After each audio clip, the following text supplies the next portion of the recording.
Hi, my name is Hallie Hopper, and this is my video discussion for Module 9.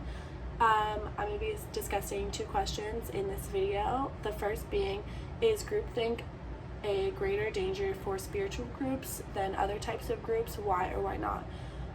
When you look at the definition of groupthink, it is described as the practice of thinking or making decisions as a group in a way that discourages creativity or individual responsibility. I think that when it comes to especially spiritual groups, it is more dangerous because these people are looking to better themselves and discover things within themselves on their spiritual journey.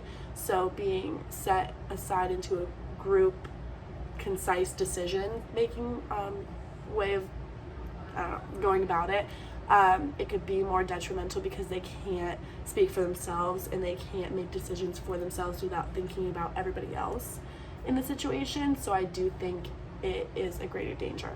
The second question I want to talk about is, was Ray's sentence too harsh or too light? Should his rights be restored and convictions set aside?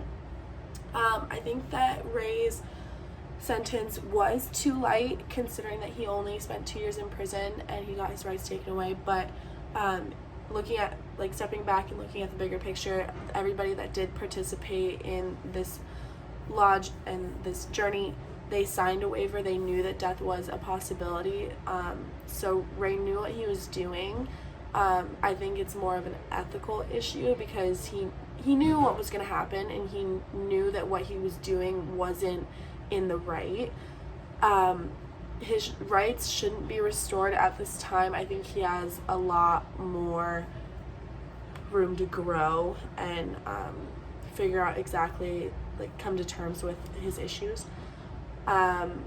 His convictions should not be set aside.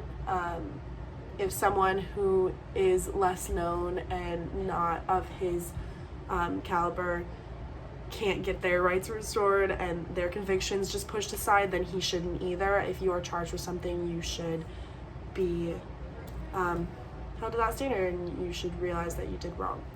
But those are my two questions. I look forward to hearing your responses.